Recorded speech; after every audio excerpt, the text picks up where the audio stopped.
السلام عليكم ورحمة الله وبركاته.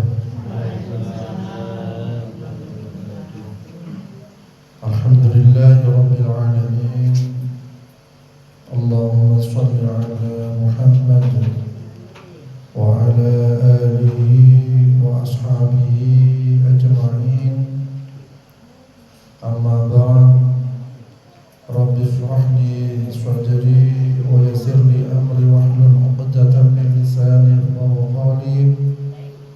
أعوذ بكلمات الله التامة من كل شيطان وهامة ومن كل عين لامة. Alhamdulillah, Bapak dan Ibu sekalian yang dirahmati Allah, bersyukur kita kepada Allah atas segala nikmat yang diberikan kepada kita sekalian, nikmat iman, nikmat Islam, dan nikmat kita bisa bersama-sama beribadah kepada Allah, bermajelis ilmu, dan semoga waktu kita, hidup kita, umur kita diberkahi oleh Allah Subhanahu wa Ta'ala. Amin ya rabbal alamin. Dan termasuk hamba-hamba yang istimewa yang senantiasa berusaha berkumpul, berusaha kita bersama-sama untuk menjadi soleh dan solehah, sehingga di antara kita kelak di yaumil akhir saling tolong menolong antara satu dengan yang lainnya, saling mendukung dalam hal kebaikan, saling memberikan manfaat untuk dunia dan akhirat. Amin ya rabbal alamin. Bapak Ibu sekalian yang dirahmati Allah, hidup ini perjalanan. Hidup ini kita menunggu. Hidup ini penantian yang mungkin tidak terlalu lama, karena paling lama kita hidup ini antara 60, 70, yang 100 pun juga sudah mulai langka. Artinya apa?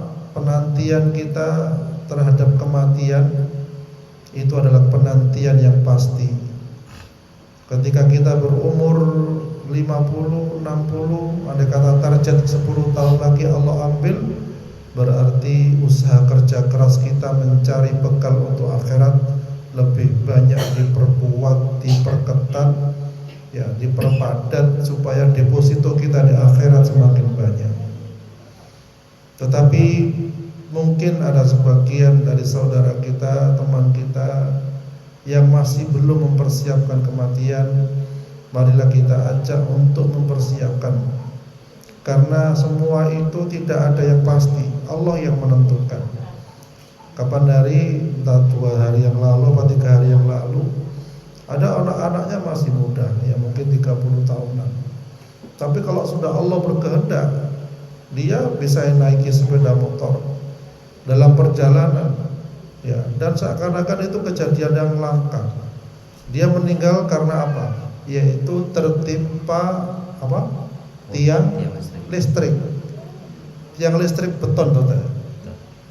Padahal tiang listrik itu langka jatuh kan. Maksudnya jarang sekali kita temukan tiang listrik jatuh, ya, tiang listrik ambruk jarang sekali, karena terbuat dari beton, rata-rata galinya pun juga dalam. Gimana? Kalau pohon yang jatuh itu sering apa enggak? Oh, sering. Tapi tiang listrik loh, jarang kalau ada dijatuhkan. Nah itu semua takdir dari Allah Subhanahu wa Ta'ala.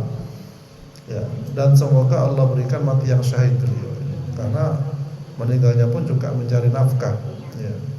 Salah satu bentuk mati syahid itu adalah mati tertimpa reruntuhan, ya, termasuk reruntuhan tiang listrik itu semoga termasuk di sana, ya. Bapak Ibu sekalian yang dirahmati Allah Subhanahu wa Ta'ala, ketika seseorang itu meninggal dunia, bagi seorang mukmin alam kubur itu termasuk apa? Alam kubur termasuk taman keindahan, ya. Tetapi termasuk neraka siksa bagi siapa? Bagi orang-orang kafir. Oleh karena itu yang kita persiapkan adalah menjauhi perbuatan yang disiksa di alam kubur. Seperti apa saja ya yang sering kita dengarkan, ini mengingatkan kembali agar tidak lalai, tidak membersihkan diri dari air kencing. Mbah yang punya cucu, kalau punya cucu mau kencing dikengken teng pundi, Bu? Teng lataran apa teng jeding?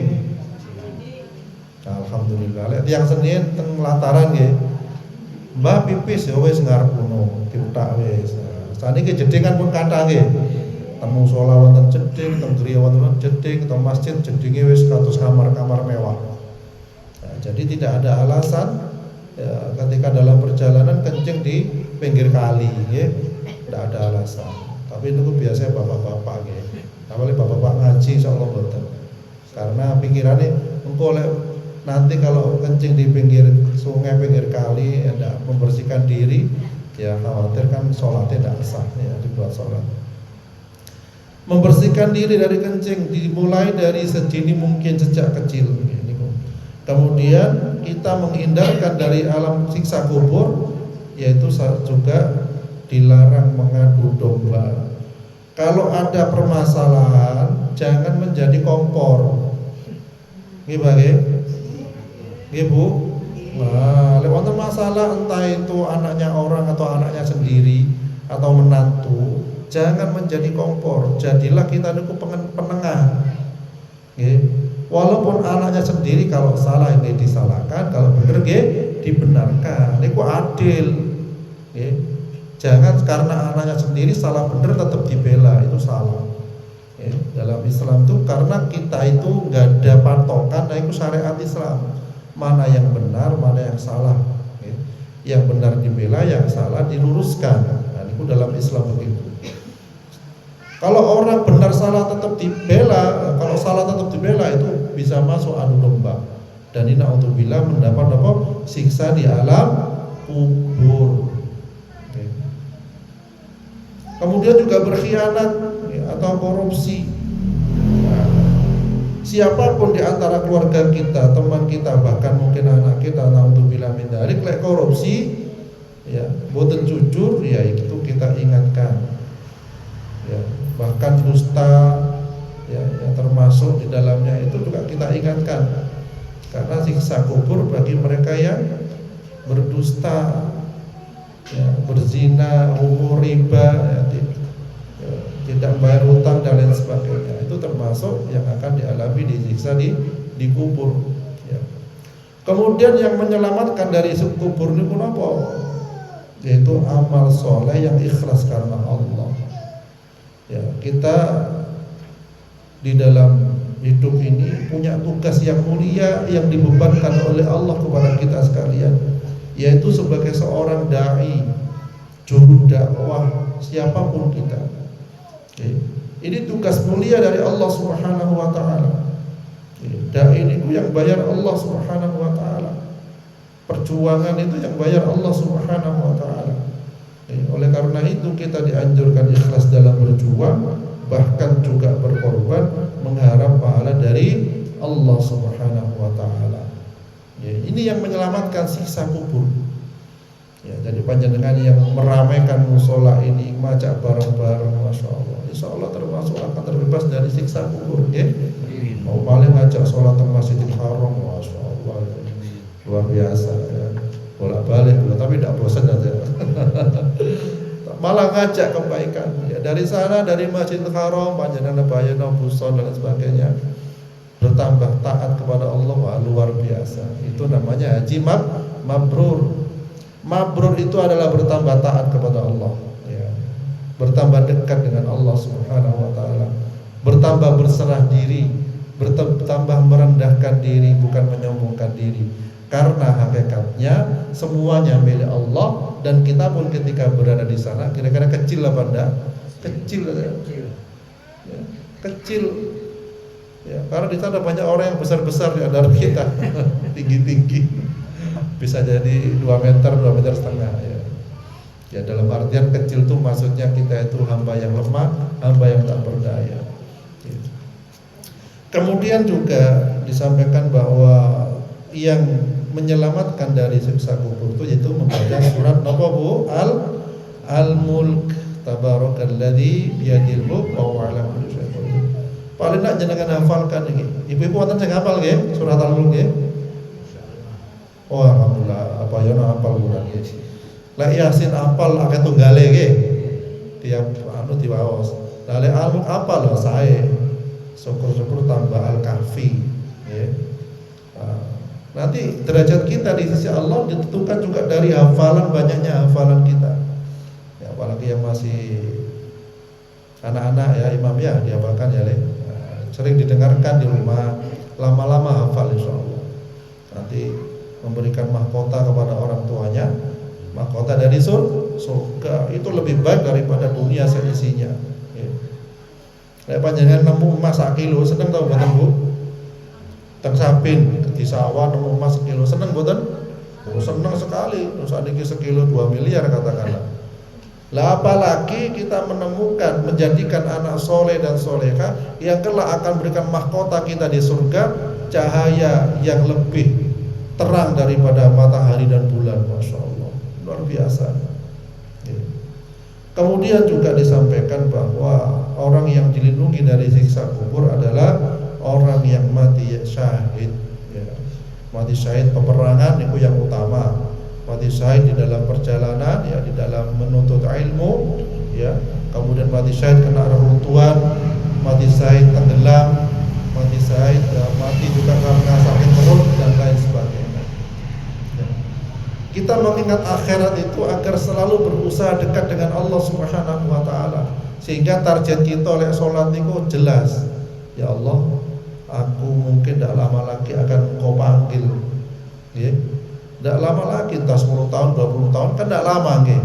Kita kan buatan terasa hidup nih, ya. Sedangkan kalau kita saja mencari bekal untuk dunia saja luar biasa, ya. Tiang-tiang ke-gym nih Bu, sampai ototnya bermentol-mentol nih, ya. Niku usaha kerja keras, ya. Makan telur mungkin sehari proteinnya mungkin 20 telur, ya. Daging, ikan, ya. Pokoknya dipenuhi proteinnya sehingga badannya kuat mentol-mentol. Dan lek ngangkat beban itu antara 100-200 kilo, 2 kintal, bahkan ada yang ekstrim sampai 500 kilo. Wah, mereka kuat ngangkat itu, ya. Tetapi belum tentu mereka kuat mendatangi masjid walaupun dekat. Kok sakit? Kenapa?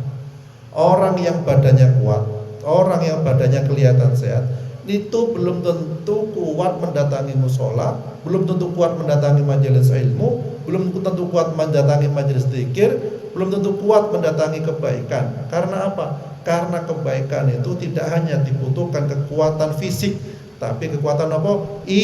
Iman. Ya, iman. Di wonten suatu daerah niku dalamnya ngarepe masjid dan berkumandang azan bolak-balik, ya. Tetapi ternyata sholat 5 waktu nggak ditemukan. Nauzubillah min dzalik. Nah, itu termasuk manusia yang rugi. Padahal dia harus beruntung, bersyukur tempatnya dengan masjid, dengan musola dekat, ya, seperti itu. Kemudian Bapak Ibu sekalian dirahmati Allah Subhanahu wa taala, ya, kita menunggu ketika manusia dibangkitkan, ya. Ditiupkan pertama kali ditiupkan tiupan kematian, ya.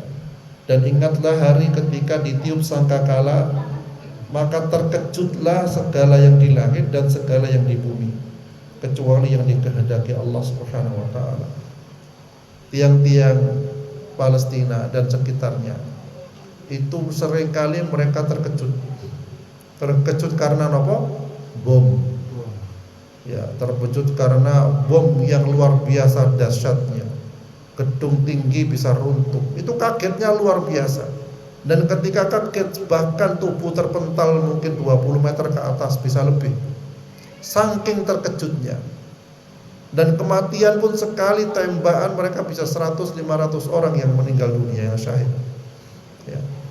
Dan bayangkan ketika tiupan sangkakala kelak, bukan hanya 100-200 ribuan orang yang meninggal, tapi bisa jadi miliaran atau jutaan orang yang akan meninggal ketika tiupan sangkakala itu. Saking dahsyatnya, terkejutnya bukan main. Ya. Kita mendengar bom di sekitar sini saja takut mboten, ibu-ibu? Lewatan bom mesti mboten? Bingung, ojo maneh bom ban meledos saya nggih. Duar, metu kabeh seisi rumah. Apa itu? Lah ini tiupan sangkakala kelak yang luar biasa, ya.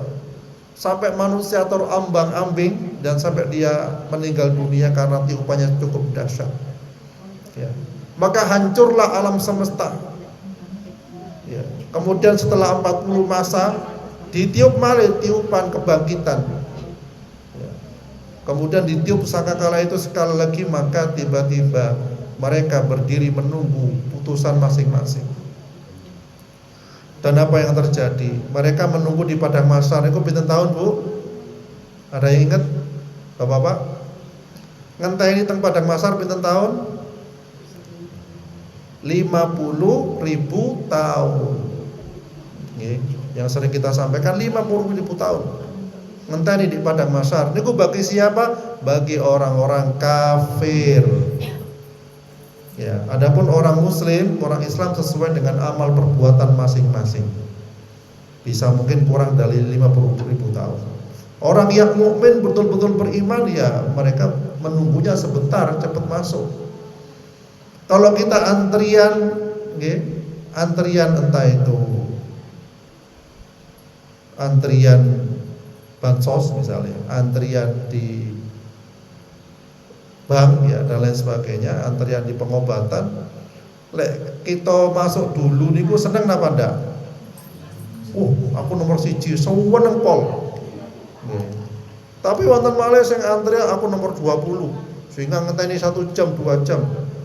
Gelisah bukan main, ngenteni kemeng keju kabeh. Nah, itu enggak tahan lah, apalagi antrian di akhirat kelak yang sangat panjang. Dan antrian itu tidak duduk manis ya, tidak ada ruang tunggu di padang mahsyar. Enak di padang mahsyar, ruang tunggunya ada sofa, ya. Ada kursi empuk, tidak berdiri, tanpa alas kaki, tanpa busana.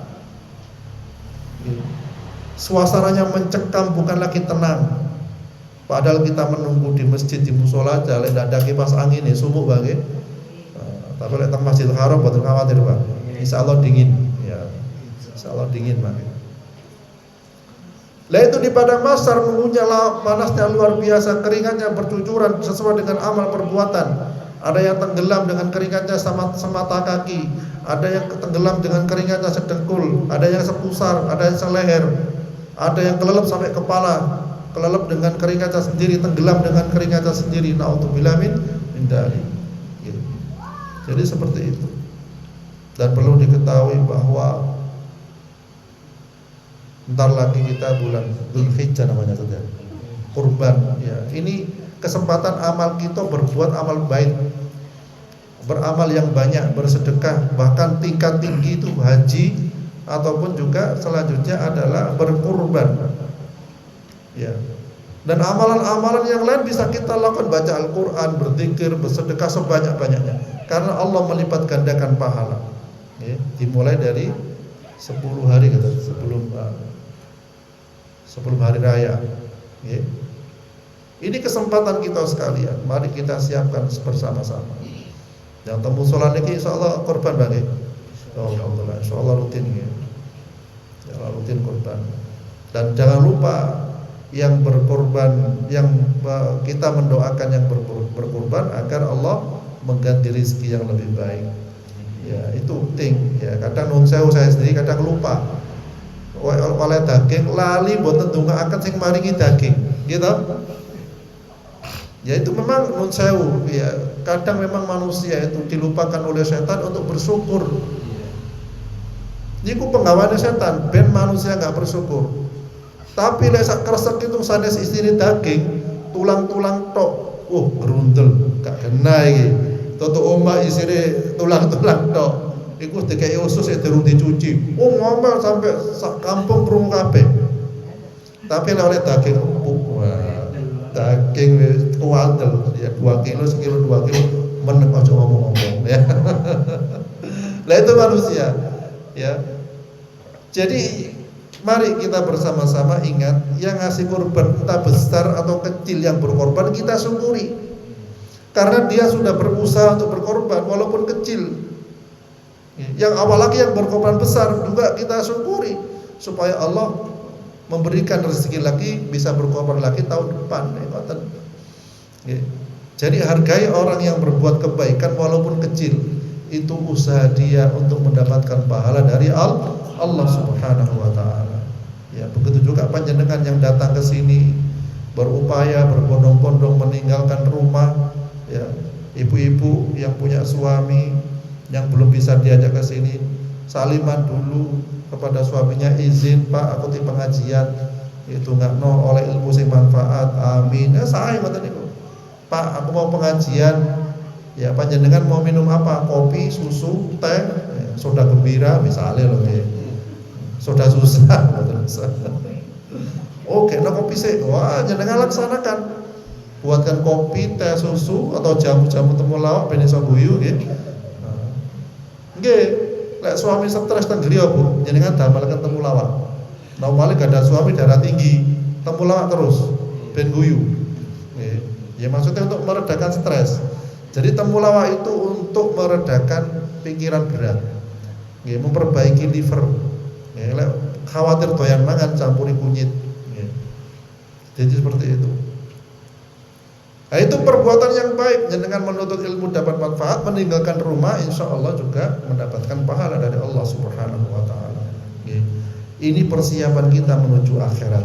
Mari kita sekalian berusaha mempersiapkan kita menuju akhirat. Dan kalau titip ke Pak Bayono Buson yang mau berangkat haji, pun cupe teng kita sedaya teng mriki nggih Pak nggih. Insyaallah. Nggih, insyaallah apa ingat dicatat ta ya. Dicatat. Dan insya Allah kita didoakan bisa ziarah Mekah Madinah ya, haji pun atau umroh ya. Dan Ustaz Nurdin yang bolak-balik ke sana jangan lupa catat kabeh marah-marah di bawah insya Allah ya. Beliau karena tiap hari itu dakwah terus dari pondok pesantren dari mana-mana, masya Allah. Jadi kiai. Saat ini abdi kiai tapi insya Allah nular kiai Jadi kata ya. Insyaallah ngeten kurang lebihnya mohon maaf ya, mugi-mugi menjadi haji yang mabrur ya, umrah yang mabrur, dan kita semua bisa ziarah Makkah Madinah, ditolong oleh Allah untuk taat kepadanya, menjadi manusia yang rendah hati, bersih hati ya. Karena syarat masuk surga itu hati yang bersih, hati yang tenang, hati yang selalu bertakwa kepada Allah Subhanahu wa taala. Kurang lebihnya mohon maaf. Subhanakallahumma wa bihamdik, asyhadu an la ilaha illa anta, astaghfiruka wa atubu ilaik.